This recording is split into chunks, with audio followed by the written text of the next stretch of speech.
4:00 ஆயிடுச்சு. கொடைக்கானல்லேருந்து அடுக்கம் சைட் கீழே இறங்கிட்டோம். கொடைக்கானல்லேருந்து பெரிய குளத்துக்கு பார்த்தீங்கன்னா மேக்ஸிமம் 1 ஹவர் ஆகும். இந்த ரூட்டில் தான் மோஸ்ட்லி நாங்கள் அடிக்கடி போவோம். எப்போவுமே இந்த ஏரியா சேஃப் கிடையாது. வின்டர் சீசன்லாம் அவாய்ட் பண்ணுறது பெஸ்ட்டு. மரம்லாம் உடஞ்சி கீழே கிடக்கும், பாறைலாம் அப்படியே கீழே விழுந்து கிடக்கும். அதை பார்க்கவே கொஞ்சம் பயமாக இருக்கும். இந்த ரூட்டில் பார்த்தீங்கன்னா அனிமல்ஸ்லாம் நிறையா பார்க்கலாம். காட்டு மாடு, மான், சில டைம்ஸ் சிறுத்தைலாம் பார்த்துருக்கேன்னு சொல்லியிருக்காங்க. ஆனால் நாங்கள் பார்த்ததில்ல. ஆனால் காட்டு மாடு, மான்லாம் வந்து நாங்கள் பார்த்துருக்கோம். நைட் டைம் வந்து ஒரு ரைட் மாதிரி வருவோம் காரில். அந்த டைமில் நிறைய அனிமல்ஸை வந்து பார்க்கலாம். அடுக்கம் வில்லேஜ் தாண்டி தான் போகணும். அடுக்கம் வில்லேஜ், அதுக்கப்புறம் கும்பக்காரை வாட்டர் ஃபால்ஸ் இருக்குல்லையே, அதை தாண்டி போனால் மெயினில் வந்து பெரியகுளம் வந்துடும். அடுக்கம் போகிற ரோட்டில் பார்த்தீங்கன்னா 2 ஸ்பாட் இருக்குது. அங்கே பார்த்தீங்கன்னா ஃபுல் வியூ தெரியும்.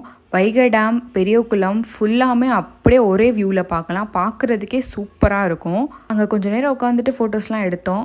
5:00 மேலே எதுவுமே அலௌட் கிடையாது. உள்ள செக் போஸ்ட்டில் வந்து லாக் பண்ணிடுவாங்க. ஸோ அனிமல்ஸ்லாம் வரனால வந்து யாரையும் அலோவ் பண்ண மாட்டாங்க. நீங்களும் இந்த ஷார்ட்கட்டில் போகிறதா இருந்தீங்கன்னா சேஃபாக போங்க. வின்டர் சீசனில் அவாய்ட் பண்ணிக்கோங்க. எத்தனை பேருக்கு இந்த பிளேஸ் தெரியும் தெரியல. தெரிஞ்சவங்க கமெண்ட் பண்ணுங்கள்.